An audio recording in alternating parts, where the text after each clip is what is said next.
गवली समाज संगठन द्वारा मेधावी छात्रों के लिए अभिनंदन एवं मार्गदर्शन शिविर यशस्वी।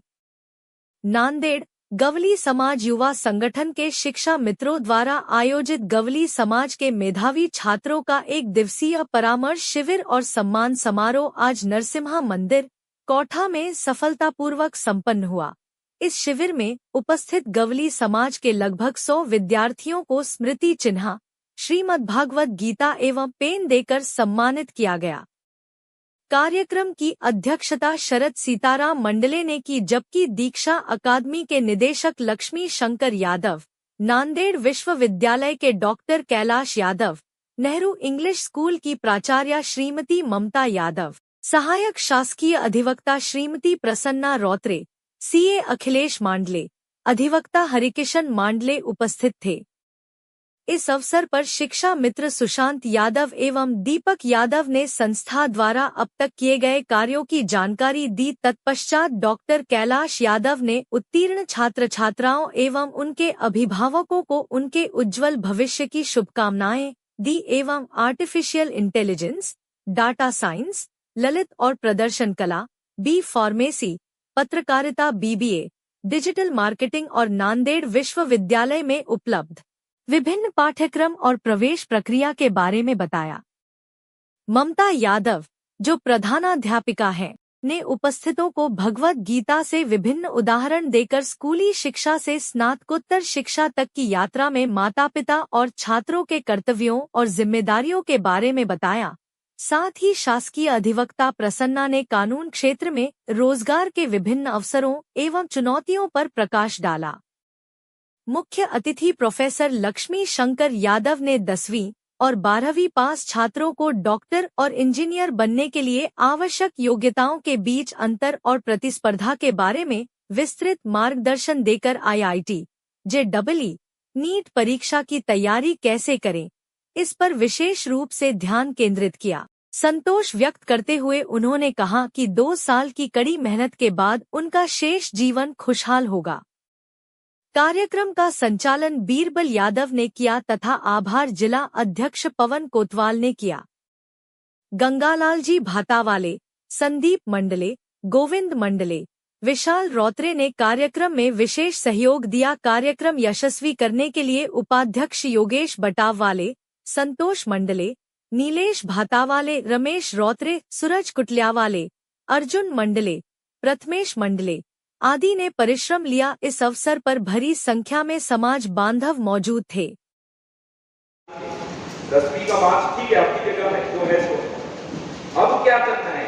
अब ये 11th और 12th का जो दौर है आपका, ये आपके लिए बड़ा इम्पोर्टेंट है, क्योंकि इस उम्र में आपके पास बहुत ज्यादा एनर्जी होती है।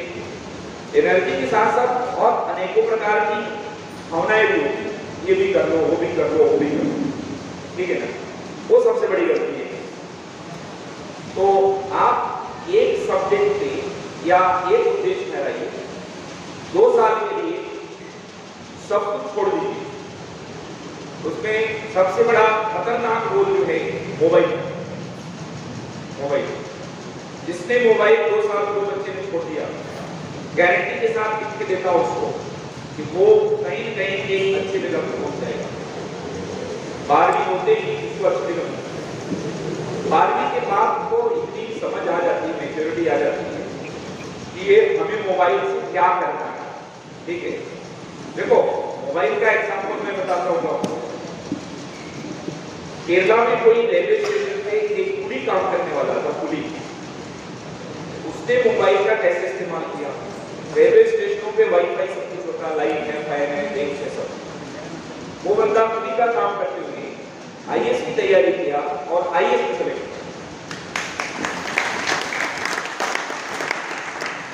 तो उसने मोबाइल का सही इस्तेमाल किया, लेकिन वो समझ में आने में थोड़ा एज की जरूरत है। अभी जो हमारे 10वीं के पास आउट बच्चे हैं, उनसे मेरा विशेष अनुग्रह है, क्योंकि मैं ये पर्सनल, मैंने 2 बेटों को पढ़ाया अपने यहाँ पे।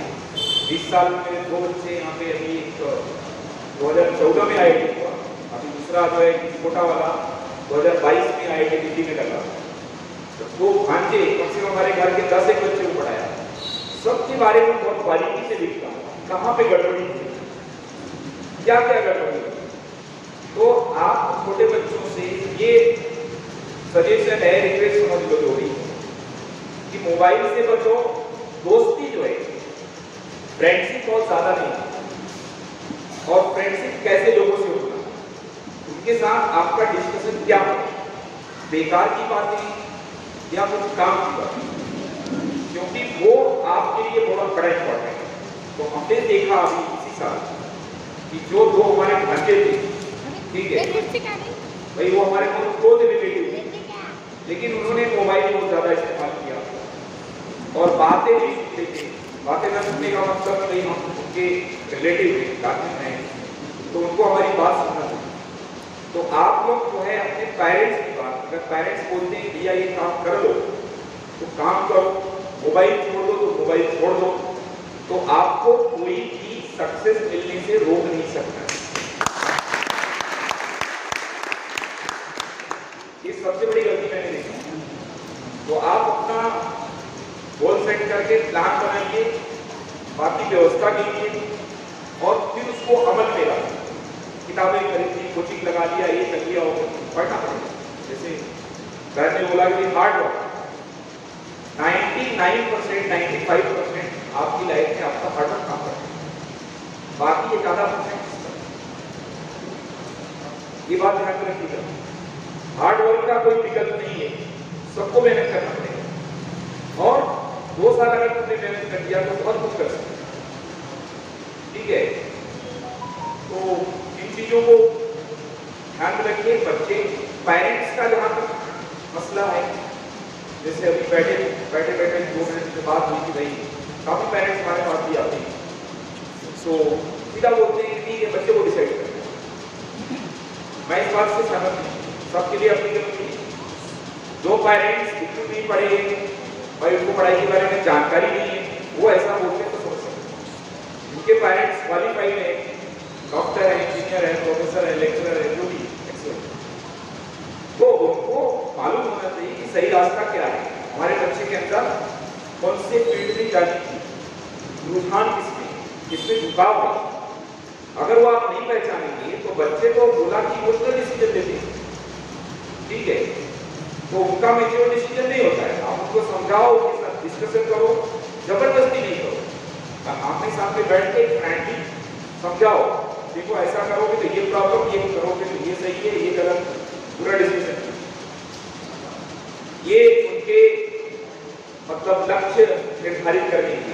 दूसरी बात, हर रोज का जो निगरानी है, कम से कम आप बच्चे को घर में देख सकते हैं कि बच्चा कितनी देर सो रहा है, कितनी देर जग रहा है, क्या पढ़ाई कर रहा है, मोबाइल में क्या देख रहा है, ये तो आप कर सकते हो ना।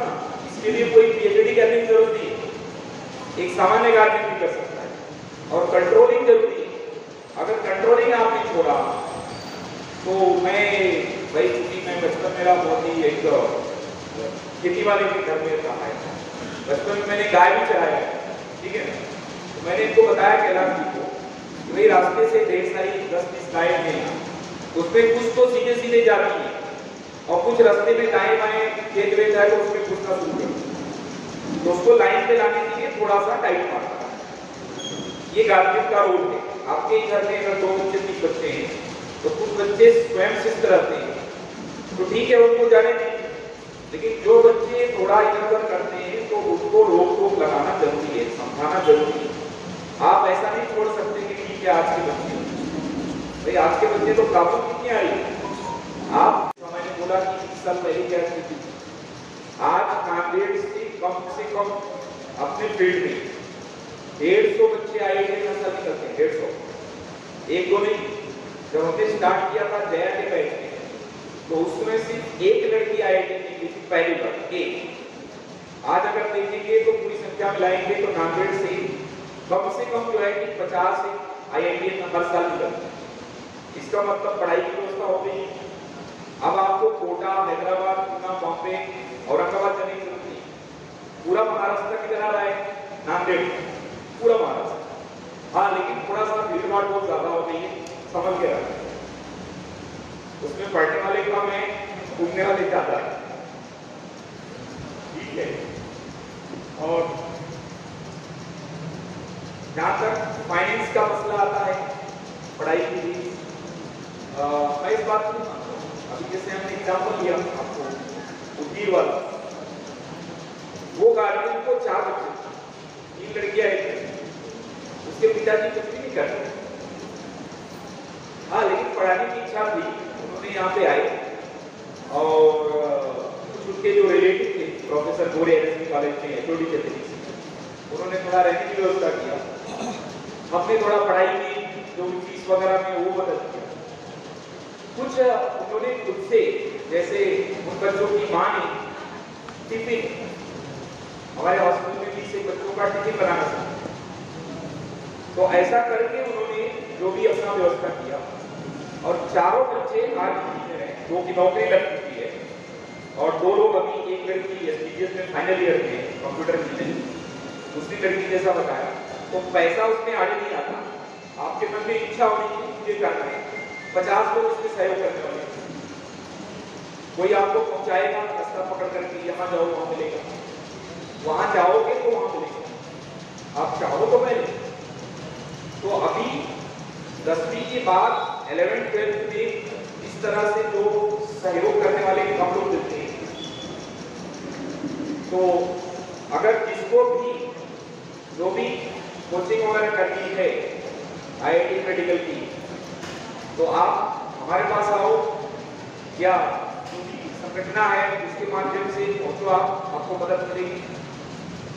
12वीं के बाद जैसा कि डॉक्टर कैलाश ने बताया कि एनडीए में जो है आपको 1 रुपया नहीं खर्च करना है, 1 रुपया, पूरी पढ़ाई 4 साल जो है भारत सरकार कराती है और करोड़ों रुपया खर्च करती है, और जैसे ही पढ़ाई खत्म होती है आपको एयरफोर्स, नेवी, आर्मी में जो भी एक पद होता है सेकंड लेफ्टिनेंट है, सीधा डायरेक्ट और बहुत ही एडवेंचरस लाइफ है।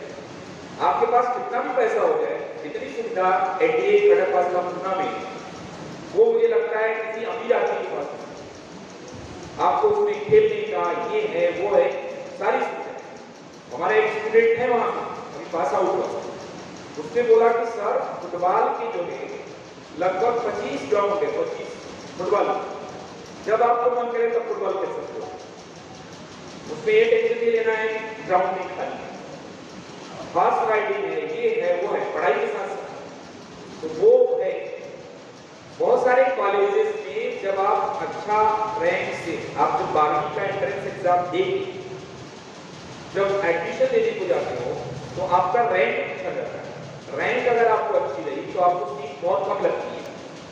जैसे पिछले साल हम दिल्ली में एडमिशन लेने गए तो बैंक वाले ऐसा लाइन लगा के बैठे रहते हैं, कम से कम 8-10 बैंक वाले, और लोग बात जा रहे हैं पेरेंट्स के साथ एडमिशन लेने, वो लोग पर्ची सर लोन चाहिए क्या, लोन चाहिए क्या, लोन चाहिए एजुकेशन लोन, और शायद उसमें इंटरेस्ट भी फ्री होता है।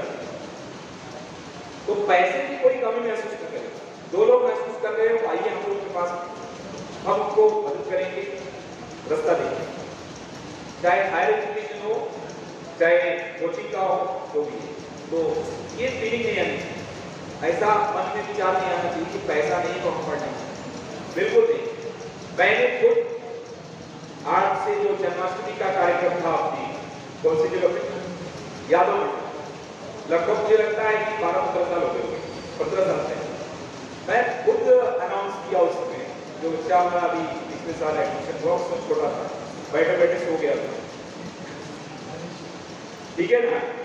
तो मैंने कहा भाई देखो, जो हमारी बच्चियां हैं अगर वो हमारे यहाँ करनी चाहती है तो हमने उनको free of cost, no fees के लिए रखा, आपको पता है।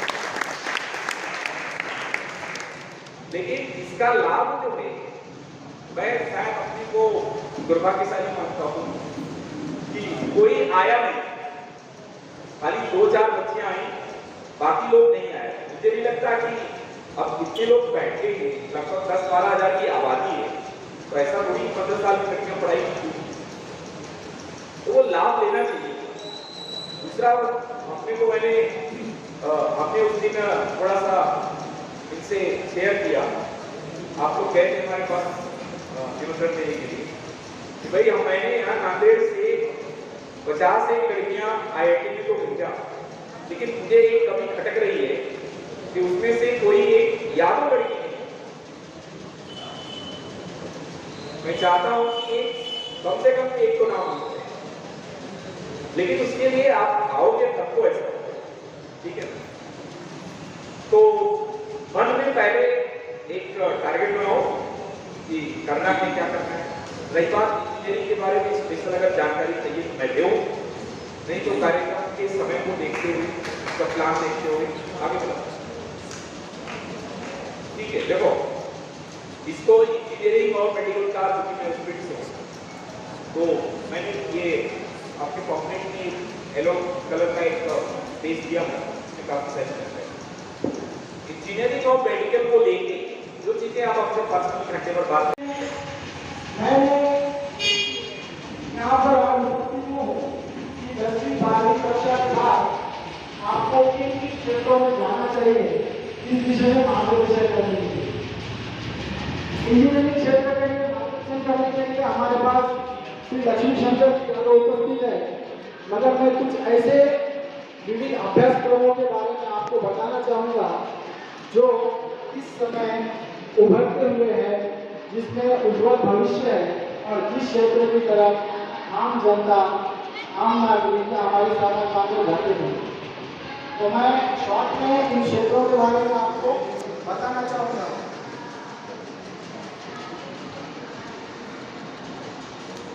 और मैं कुछ ऐसे अभ्यासक्रमों की यादी लेकर आया हूँ जो नांदेड़ जिला यूनिवर्सिटी, परभनी और हिंगोली इस परिसर में आप पढ़ सकते हो।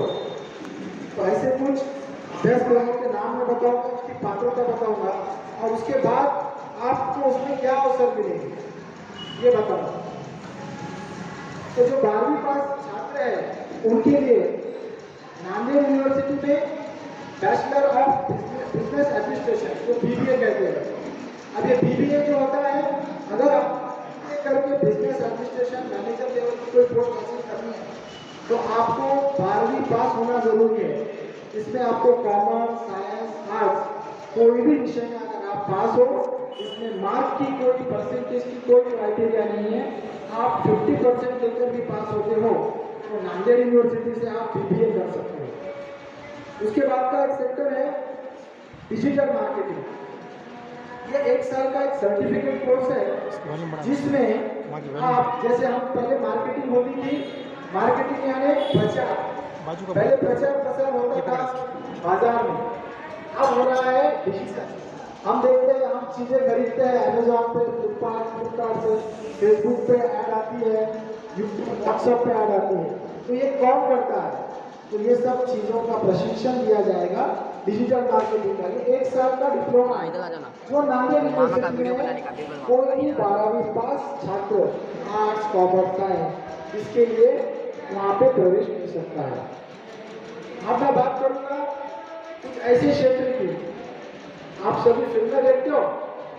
फिल्म देखते कि नहीं? जी हाँ, नहीं देखते हैं। टीवी सीरियल, यस, देखते हैं। तो ये भी एक क्षेत्र है आपके लिए जिसका व्यावसायिक प्रशिक्षण, जिसको हम bachelor in film making, performing art, drama, जो भी आप टीवी पर देखते हो उसके लिए एक प्रोफेशनल कोर्स होता है, उसकी भी पात्रता 12वीं पास है। ये चीजें हमको पता नहीं है, हम उस क्षेत्र में जाते नहीं हैं, मगर आपको यह व्यावसायिक रूप से इसका प्रशिक्षण दिया जाएगा। उसके बाद certificate course in data science.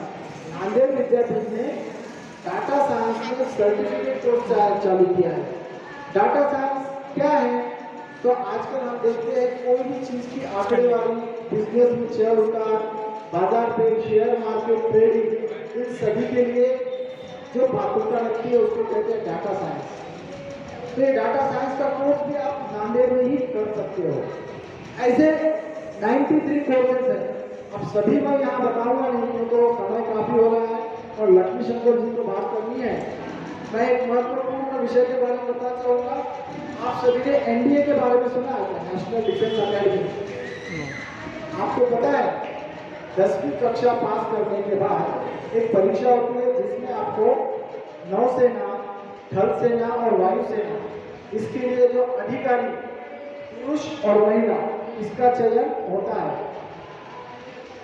देश भर में हर साल 120 लड़कों का चयन होता है और सरकार उन एक छात्र के ऊपर, एक विद्यार्थी के ऊपर साल में 1 करोड़ रुपए एक छात्र पे खर्च करती है। वो भी आपको कोई फीस भरनी नहीं है, आपको उसकी एग्जाम क्रैक करनी है तो वहाँ 1 करोड़ रुपए आप पे खर्च किए जाएंगे सालाना। आपको ट्रेनिंग दी जाएगी नौसेना की, आपको ट्रेनिंग दी जाएगी थल सेना की, आप हवाई जहाज चला सकोगे, ट्रेन चला सकोगे, इंजीनियर बन सकोगे, सारी चीजें सेना को लगने वाली आप वहाँ पे कर सकते हो। ये सारी चीजों की यादी है, ये सब यादी मैं संगठन के पदाधिकारियों के पास दूंगा और मैं एक अंतिम 2 पंक्तियां कहकर अपनी वाणी को यहाँ विराम देना चाहूँगा। मुश्किलें जिंदगी में आती रहती है, कभी पैसा नहीं होता, कभी समय नहीं होता, कभी घर वाले काम लगा देते हैं, तो उसके ऊपर एक छोटा सा शेर है, वो बोलकर मैं अपनी वाणी को विराम दूंगा। मुश्किलें दिलों के इरादे आजमाएंगी, मुश्किलें दिलों के इरादे आजमाएंगी, ख्वाबों के पर्दे निगाहों से हटाएगी। मुश्किलें दिलों के इरादे आजमाएगी, ख्वाबों के पर्दे निगाहों से हटाएगी। गिरकर तुझे संभलना है दोस्त, गिरकर तुझे संभलना है दोस्त, ये ठोकरे ही तुझे चलना सिखाएगी, ये ठोकरे ही तुझे चलना। धन्यवाद धन्यवाद। जय श्री कृष्ण। आपको जिंदगी में यशस्वी होना है तो आपको करनी पड़ेगी मेहनत, मेहनत और सिर्फ मेहनत। There is no shortcut to success. Success के लिए कोई शॉर्टकट है अगर आपको किसी ने बताया तो आपको दोबारा उसके पास जाना नहीं। मेहनत ये एकमात्र रास्ता है जिससे आप जिंदगी में यशस्वी होंगे। मेहनत करोगे तो फल मिलेगा, आज नहीं तो कल मिलेगा। जो मेहनत करोगे तो फल मिलेगा, आज नहीं तो कल मिलेगा। जितना गहरा करोगे हुआ उतना ही। विद्यार्थी इन सबको मेरा हार्दिक अभिनंदन। सर्वप्रथम मैं तो सभी विद्यार्थी जो 10वीं और 12वीं कक्षा में पास हुए हैं उनको मैं अभिनंदन देती हूँ। ये उनकी मेहनत से, लगन से वो यहाँ तक आया। इतनी बड़ी संख्या में आज मुझे देखने को मिल रहा है कि आशा करती हूँ कि अच्छे से और इससे ज़्यादा बच्चे मुझे देखने को मिले। तो मुझे बहुत अच्छा लगा है कि सभी पालक जन उनके साथ हैं और बच्चे यहाँ पर हैं। इसके बाद श्री कृष्ण भगवान ने हमारे अंडी समाज में जन्म लिया है। हम श्री कृष्ण के वंशज हैं, ये हमारे लिए बहुत गर्व की बात है। लेकिन हम इतना पीछे क्यों हैं? कृष्ण ने हमारे समाज में जन्म लेकर श्रीमद् भागवत गीता के द्वारा पूरी दुनिया को ज्ञान दिया। पूरी दुनिया वही ज्ञान लेकर आगे बढ़ रही है, फिर मेरा गौरी समाज पीछे क्यों है? बुद्धि है, ताकत है, पैसा है, फिर पढ़ाई में मेरा समाज पीछे क्यों है? ये सभी माता पिताओं से मैं कहना चाहूँगी कि आपको ज़्यादा ध्यान देना होगा। आप यहाँ तक तो पढ़ाए, लेकिन इससे और ज़्यादा हमें अभी कोशिश करना है।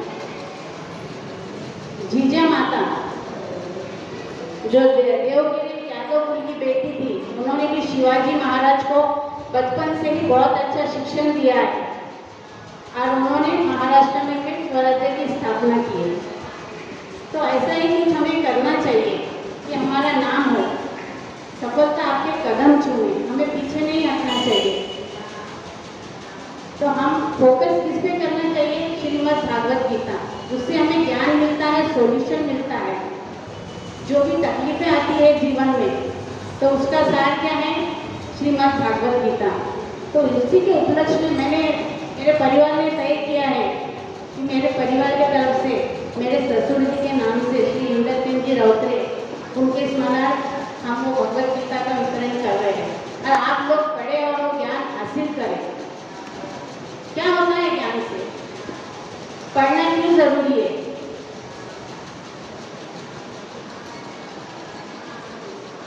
आजकल बच्चे शॉर्टकट से बहुत जाना चाहते हैं, पर मैं नहीं चाहती कि शॉर्टकट का रास्ता सही है। वो 4 दिन की जिंदगी रहती है, 4 दिन की खुशी रहती है। हमें लॉन्ग टर्म में जीना है। शिक्षा लेना जरूरी है। चीटिंग करके पास हो गए, शॉर्टकट से पास हो गए, शॉर्टकट से पैसा कमाना ये गलत है। अगर आप पूरा शिक्षण लोगे, पूरी डिग्री लोगे, तो बहुत ध्यान से आपको पूरा नॉलेज रहेगा। आप पास हो गए, आपको नॉलेज नहीं है, तो क्या मतलब है? आपका दिमाग खाली हो।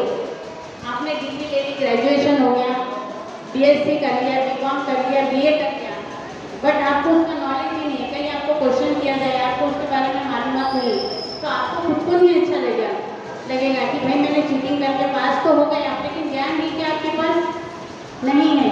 तो ज्ञान हासिल करना बहुत ज़रूरी है। तो मेरा ये कहना है कि आज जहाँ भी पोस्ट पे हम गिने चुने लोग हैं, प्रशासनिक पदों पर हमें जाना चाहिए। राज्य और केंद्र जैसी जगह पर प्रशासनिक पद बहुत खाली है। मेरा समाज वहाँ पर बहुत पीछे है, बहुत विकास की ज़रूरत है, आगे बढ़ने की ज़रूरत है, बहुत मेहनत की ज़रूरत है। और मुझे तो खुशी है कि युवक संगठन आगे आई, जो मुझे मिलने आए, उन्होंने बताया, तो मुझे बहुत खुशी हुई कि अपने समाज के लोग इस पर ध्यान दे रहे हैं। मैं कुछ ऐसा चाहती थी कि कुछ लोग आए और आगे बढ़े और लोगों को प्रेरणा दे। बच्चियाँ बहुत आगे बढ़ रही है, लेकिन बच्चे 10वीं 12वीं करके छोड़ रहे हैं, क्या बात है? परिवार की जिम्मेदारी है। चलो बिजनेस करना कोई बुरी बात नहीं है, करना चाहिए, लेकिन पढ़ाई को जारी रखें। उसके साथ साथ आपको पैसा कमाना जरूरी है, कोई बात नहीं, लेकिन उसके साथ साथ आप पढ़ाई जारी रखें, पढ़ाई न छोड़ें। बहुत सारे क्षेत्र है, आपको आगे बढ़ना है। अभी तो हम 10वीं 12वीं ग्रेजुएशन तो बहुत आम बात हो गई, लेकिन जो पद हमें भरना है राज्य और केंद्र स्तर पर, अभी हमें उसके लिए बहुत ज़्यादा कोशिश करना है। और मेरे साथ में बहुत सारे लोग हैं, जैसे मुझे भैया ने बताया, कल बीरबल भैया ने, अगर आपको ज़रूरत पड़े, कोई बच्चा पढ़ नहीं सकता, फीस नहीं भर सकता है, या उसको कोई प्रॉब्लम है, और भैया ने बताया, दीपक भैया ने भी, कि उन्होंने स्टडी पॉइंट बनाया है उन बच्चों के लिए। मुझे बहुत अच्छा लगा कि उन्होंने पूरी व्यवस्था कर रखी है। अगर आपको कोई मदद चाहिए तो उन्होंने बताया कि आप एक ऐसा ग्रुप बनाइए, हम पूरा हेल्प कर। भैया ने बताया, दीपक भैया ने भी, कि उन्होंने स्टडी पॉइंट बनाया है उन बच्चों के लिए। मुझे बहुत अच्छा लगा कि उन्होंने पूरी व्यवस्था कर रखी है। अगर आपको कोई मदद चाहिए तो उन्होंने बताया कि आप एक ऐसा ग्रुप बनाइए, हम पूरा हेल्प करेंगे आपको। ऐसी महिलाओं का ग्रुप बनाएं जो आगे बढ़ना चाहती हैं। और एक कहानी मैं आपको कहना चाहूँगी कि एक स्पोर्ट्स कंपटीशन होते हैं स्कूल में, 400 मीटर का रनिंग रेस होता है। उसमें 50 बच्चे भाग लेते हैं।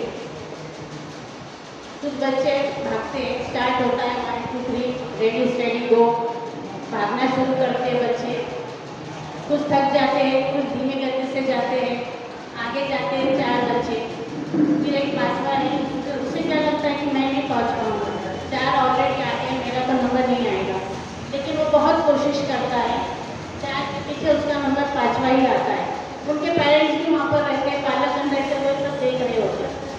लास्ट में जैसे उसका 5वां नंबर आता है, उसके पिता उसको गले लगा देते हैं। वो कहते हैं, पिताजी मैं तो 5वां नंबर आया हूँ।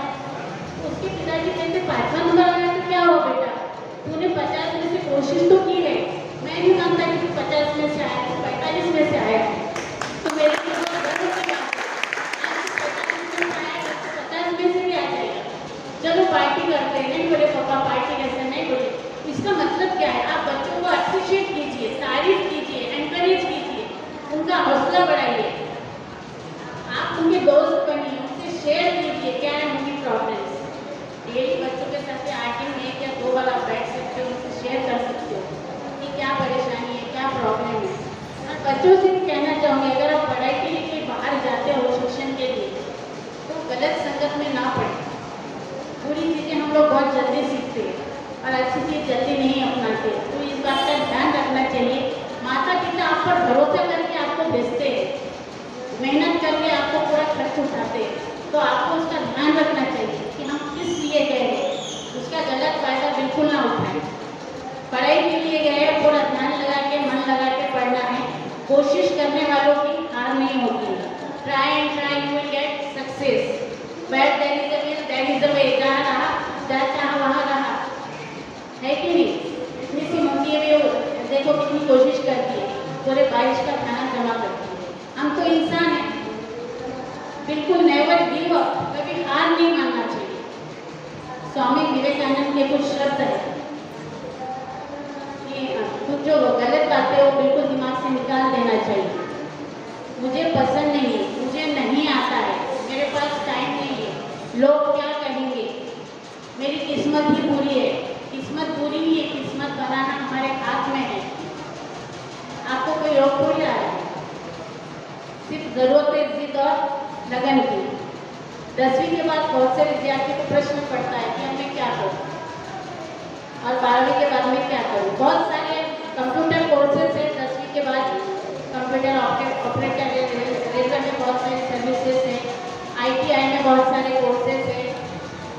आपको संगठन वाले पूरा बता देंगे, मेरे जो समाज बंधु भाई है वो आपको पूरा ज्ञान देंगे उसके बारे में कि आपको कौन सा कोर्स करना है। 12वीं के बाद कोई नीट एग्जाम देना चाहता है, कोई JEE देना चाहता है, बहुत सारे कोर्स पे जाना अच्छी बात है, लेकिन आप लोग उसमें लगन बहुत जरूरी है। ऐसा नहीं कि मैंने साइंस लिया है तो उसको अगले साल छोड़ दिया है, इससे आपको सक्सेस नहीं मिलेगा। जो भी काम करेंगे दिल लगा के करना है।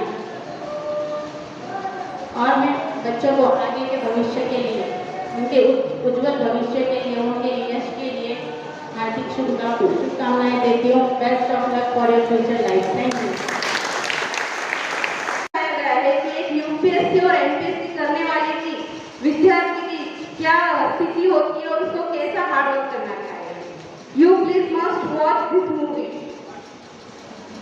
वो बच्चा जिसे IPS का मतलब भी पता नहीं होता है, वो सिर्फ सुनता है कि एक बड़ा ऑफिसर है और बोलता है कि मुझे बनना है IPS। उसे मतलब भी नहीं पता होता, फुल फॉर्म भी पता नहीं होता है, लेकिन वो एक बार डिसाइड करता है कि हाँ मुझे IPS बनना है और वो उस राह पर निकल पड़ता है। ना उसके पास पैसा होता है, ना कोई फैसिलिटी होती है, ना कुछ होता है, बस वो निकल पड़ता है और इतनी मेहनत करता है, भले ही वो पहले प्रयत्न में सफल नहीं होता, लेकिन वो निरंतर प्रयत्न करता है, कभी हार नहीं मानता। विदाउट एनी फैसिलिटी, आज तो अपने को सब अवेलेबल है, सब पूरी फैसिलिटी है, माँ बाप का सपोर्ट है, सब कुछ, बड़े बड़े कॉलेजेस, ट्यूशन, सबका मार्गदर्शन, लेकिन वो अकेला इस राह पर निकल पड़ता है। और जब लास्ट अटेम्प्ट में वो क्लियर कर जाता है, वो भी उसकी ऑनेस्टी की वजह से, उसकी ईमानदारी, जो वो खुद से बोलता है कि मुझे बनना है और वो बनकर दिखाता है। आप प्लीज देखिए, तो आप मतलब हर विद्यार्थी के लिए बहुत इंस्पिरेशनल है वो, भले ही आप किसी भी फील्ड में जाए, पर ये 5 क्वालिटीज आप अपने अंदर डेवलप करें, ये मेरा बोलना है। और अब मैं आगे बढ़ती हूँ लॉ फील्ड की तरफ। अपने समाज के बहुत कम बच्चे इस फील्ड में आते हैं।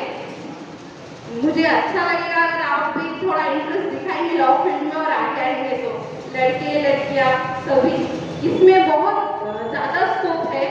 आप सिर्फ वकालत तक की लिमिटेड नहीं है ये लॉ, यहाँ पर आप जुडिशियरी की भी तैयारी कर सकते हैं, जज की एग्जाम देके जज बन सकते हैं, या फिर APP में इस तरह सरकारी वकील की एग्जाम देके वो भी बन सकते हैं, या फिर अलग अलग फर्म्स में, अलग अलग कंपनीज में, कॉर्पोरेट सेक्टर में, बैंक में, हर जगह पर आज लीगल एडवाइजर, लीगल ऑफिसर बोल के एक पोस्ट रहती है और वहाँ पर अपनी डिमांड होती है। आप सिर्फ कोर्ट तक लिमिटेड नहीं रहेंगे, हर सेक्टर में आप अपना नाम बना सकते हैं, आप जॉब पा सकते हैं।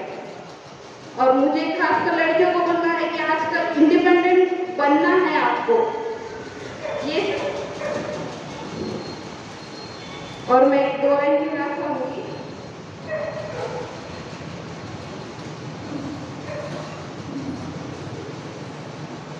परों को खोल जमाना उड़ान देखता है, परों को खोल जमाना उड़ान देखता है, जमीन पर बैठकर क्या आसमान देखता है, जमीन पर बैठकर क्या आसमान देखता है।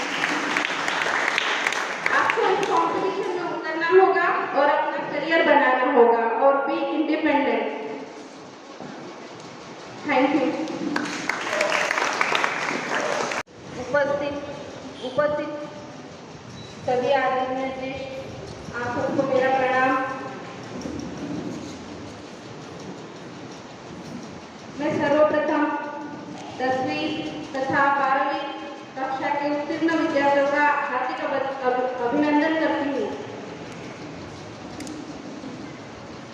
और मुझे यहाँ बुलाने के लिए अहिर गवली समाज संगठन का धन्यवाद करती हूँ।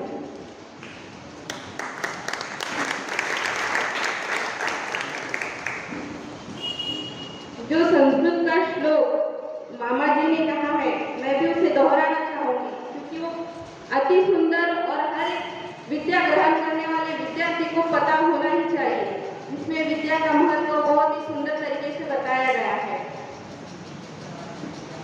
न चौरहारम न राजहार्यम न भ्रातभाज्यम न च भारकारी व्यये कृते वर्धते नित्यं विद्याधनं सर्वधनं प्रधानम। अर्थात जो धन न चुराया जा सके, ना किसी राज्य द्वारा अपहरण किया जा सके, ना ही भाइयों में बांटा जा सके, ना जिसे पाना बोझिल हो, और जो धन बांटने से बढ़ता ही जाता है, ऐसा धन जो जगत में सर्वश्रेष्ठ है वो है विद्या, शिक्षा। और इस शिक्षा को प्राप्त करने का अवसर हमें मिल रहा है, यही हमारी असली संपत्ति है। आज के युग में विद्यार्थियों को कई सारे अवसर मिल रहे हैं, कई सारे फील्ड अवेलेबल है, और ये आप पर डिपेंड करता है कि आप किस फील्ड में जाना चाहते हैं। आपका इंटरेस्ट, आपका पैशन, यही आपको आगे तक लेके जाएगा और आपका करियर बनाने में आपकी सहायता करेगा। इसके लिए अगर आपको आपके जीवन में कुछ बनना है, कुछ पाना चाहते हैं, तो आपको सबसे पहले आपका लक्ष्य निश्चित करना होगा, और आपके अंदर 5 क्वालिटीज होनी चाहिए, जो कि आपको सबसे पहले दृढ़ निश्चय करना होगा, और दूसरा खुद पर विश्वास करना होगा कि आप ये कर सकते हैं। आपको करना क्या है और आप कर सकते हैं, ये विश्वास खुद पर रहना चाहिए।